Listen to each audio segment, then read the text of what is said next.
यहाँ के टेरेन को, यहाँ की टोपोग्राफी को सामने रखा। आप जिस तरीके से बता रहे थे कि हाईवे से कितनी दूर है, मैं अपने माइंड में वो पिक्चर बना रहा था। क्या कंडीशन होगी जहाँ पर एक कॉर्डन ऑफ एरिया किया होगा, क्या कंडीशन होगी जहाँ कॉन्टैक्ट एस्टेब्लिश हुआ है, और क्या कंडीशन होगी जहाँ पर अभी फायरिंग लगातार चल रही होगी। मैं उसको समझ पाया हूँ, लेकिन मैं अपने दर्शकों को ले जाना चाहूँगा घाटी में जिस तरह की बात मेजर जनरल सुधाकर जी कर रहे थे। ऑपरेशन क्लीन या ऑपरेशन ऑल आउट जिसको हम समझ सकते हैं, टर्म्स अलग अलग हो सकते हैं। जून 2024 की बात कर लेते हैं। डोडा में 3 टेररिस्ट को एक साथ एलिमिनेट किया गया, 3 टेररिस्ट का खात्मा किया गया। उरी में 22 जून 2024 2 टेररिस्ट को एलिमिनेट किया गया, मारे गए 2 टेररिस्ट यहां पर। इसके बाद 17 जून 2024 बादीपुरा में लश्कर का कमांडर एलिमिनेट किया गया, खत्म किया गया। डेट 11 जून 2024 कठुआ आईबी के पास, इंटरनेशनल बॉर्डर के पास एक टेररिस्ट को यहां पर खत्म किया गया। पुलवामा में 3 जून 2024 लश्कर के 2 कमांडर्स एलिमिनेट किए गए, टॉप कमांडर थे।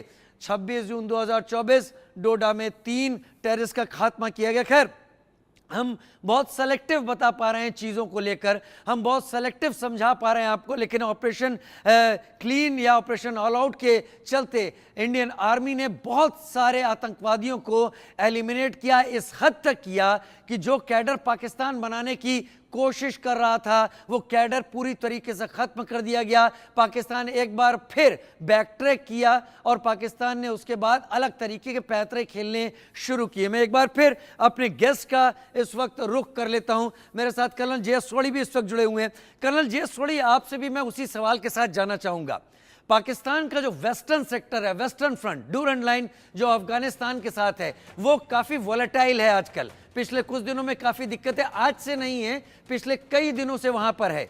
पाकिस्तान ने इंटेंशनली भारत के साथ ये सीज फायर किया है ताकि पाकिस्तान को अपने वेस्टर्न सेक्टर पर अपनी फोर्स ले जाने का मौका मिले और वो वहां पर चीज़ों को अपने फेवर में कर पाए। क्या ये सीज फायर इंडिया के लिए प्रोडक्टिव है? क्या पाकिस्तान इस सीज फायर की आड़ में हमें छुपकर हिट नहीं कर रहा है, जिसमें हमारे जांबाज बहादुर 1-1 या 2-2 की नफरी में शहीद हो रहे हैं? Colonel J Sodhi. जय हिंद राजीव जी, ये मेरा सौभाग्य कि मैं आपके न्यूज चैनल में विख्यात को पैनलिस्ट के साथ हूं। जैसे जनरल सुधाकर जी ने सही बताया कि जम्मू कश्मीर में ये जो पाकिस्तान वाले आतंकवादी हैं, ये अकेले नहीं हैं। इसमें पाकिस्तान सिर्फ सामने एक मुखौटा है, असली जो ताकत है इनके पीछे वो है चीन। और जो ये चीन और पाकिस्तान का नेक्सस है, ये भारत के लिए बहुत बड़े खतरे की घंटी है। आप अगर थोड़े डाटा और स्टैटिस्टिक्स देखेंगे, इस साल की शुरुआत से चीन साउथ चाइना सी में बड़ा अग्रसर हो गया है और यहीं पे जम्मू कश्मीर में पाकिस्तान के आतंकवादी बहुत यहां पे आक्रामक हो गए हैं। इन दोनों के बीच में एक डायरेक्ट तार है, एक डायरेक्ट कनेक्शन है, और डायरेक्ट कनेक्शन ये है कि वो साउथ चाइना सी और जम्मू कश्मीर को जीवित रखना चाहते हैं ताकि जब 2035 में 2 फ्रंट वॉर ये दोनों देश भारत पे करें, उनके पास एक मुद्दा हो अंतर्राष्ट्रीय समुदाय को दिखाने के लिए। मैं आपसे बिल्कुल एग्री करता हूं, ये जो सीज फायर पाकिस्तान ने की, ये एक ढोंग है। और ढोंग इसलिए क्योंकि जो आतंकवादी गतिविधियां तो खत्म नहीं हुई, और जो सीज फायर उसने किया है वो सिर्फ अपनी आर्मी को और बेहतरीन ट्रेन करने के लिए, अपने रिसोर्सेज और ज्यादा इंक्रीज करने के लिए, क्योंकि पाकिस्तान और चीन का जो बड़ा लक्ष्य है वो है 2035 का 2 फ्रंट वॉर भारत पे। और ये चाहे हम ये अरुणाचल प्रदेश में यांगसे में कोई इंट्रूजन देखें, चाहे हम जम्मू कश्मीर में ये आतंकवादी घटनाएं देखें, ये उनके लिए छोटे पैदे हैं। जो बड़ा इनका उद्देश्य है वो है 2035 का 2 फ्रंट वॉर।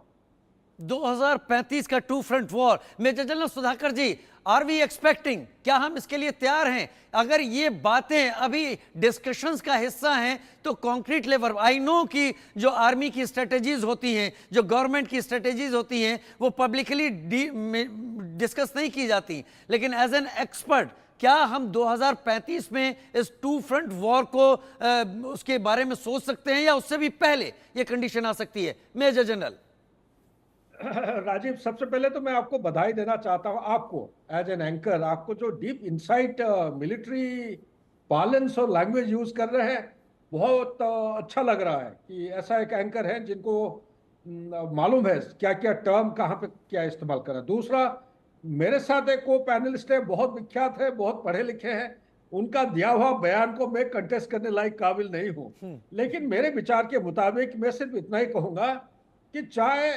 लड़ाई हो या ना हो, हम सैनिक होने के नाते हमें हर हालत में तैयार रहना है। 2035 नहीं, मैं कह रहा हूं आज ही अगर हो जाए तो हिंदुस्तान को तैयार रहना चाहिए। है सबूत के मुताबिक कर्नल साहब जो कह रहे हैं, सोडी साहब, बिल्कुल मैं सहमत हूं।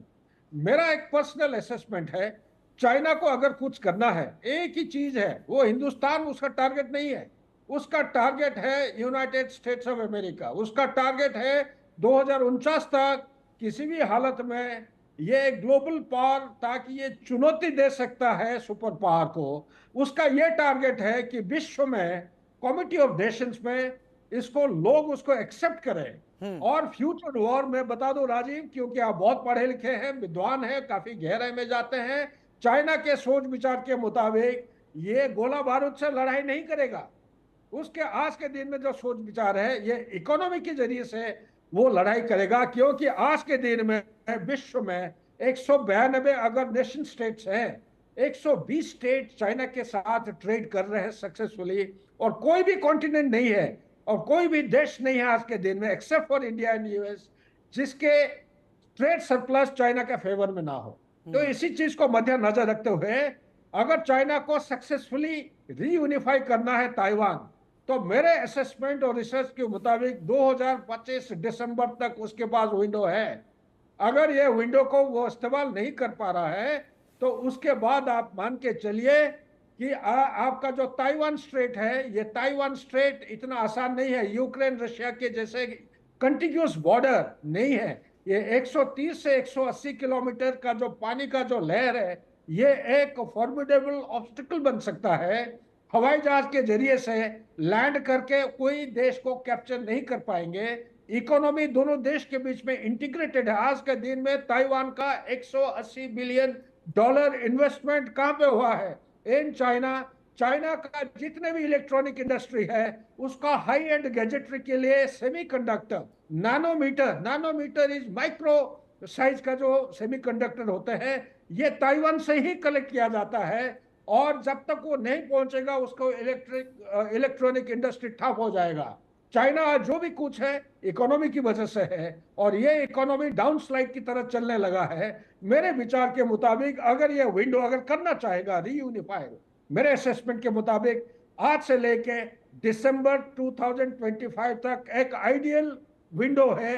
क्योंकि यहाँ पे नेटो फोर्सेस, वेस्टर्न अलायंसेस काफी एग्जॉस्ट हो चुके हैं। विश्व में एमुनिशन की कमी है। चाइना के पास एमुनिशन बनाने के लिए एक केमिकल होता है, उसको बोलते हैं नाइट्रोसेलुलोज।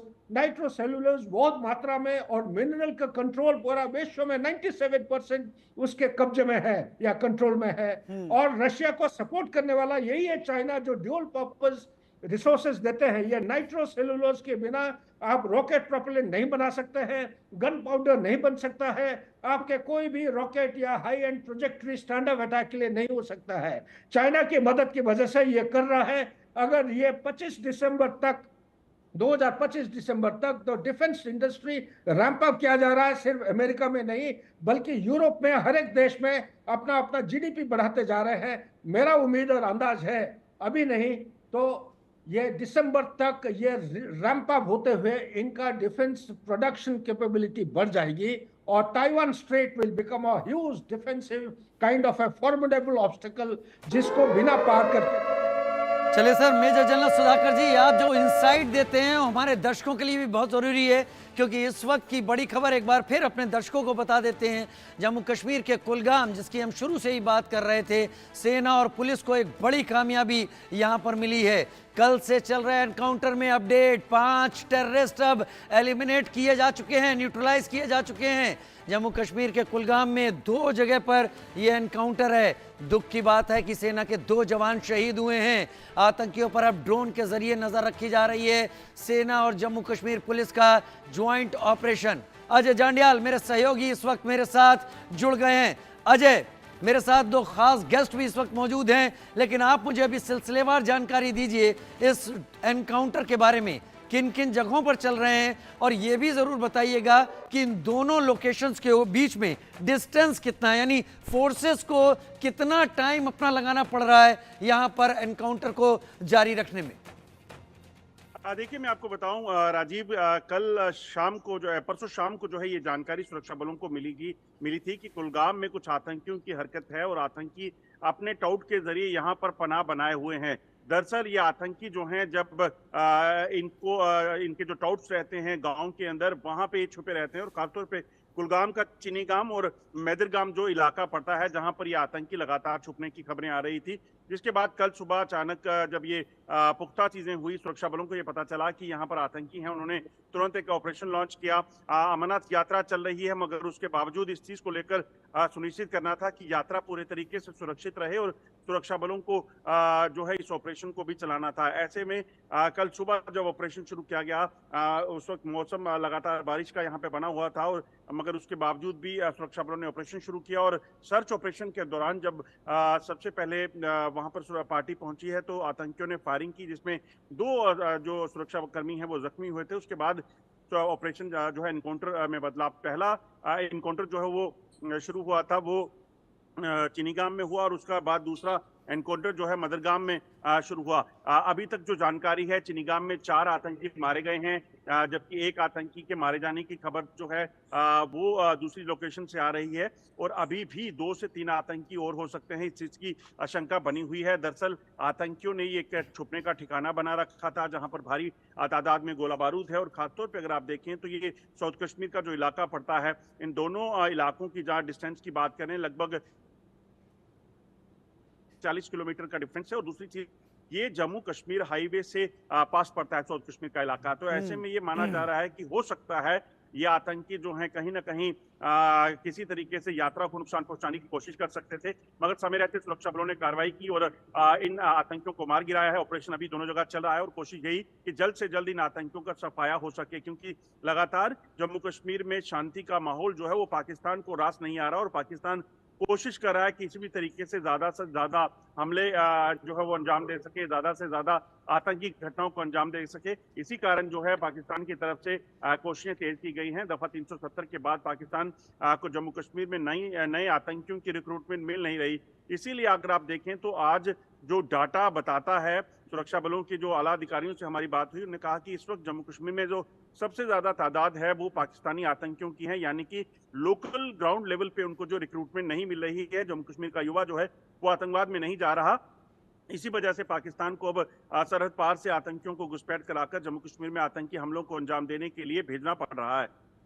अजय, आपने बड़ा इशारा दिया है, जो खास मेहमान है उनके पास भी जाऊंगा, लेकिन आप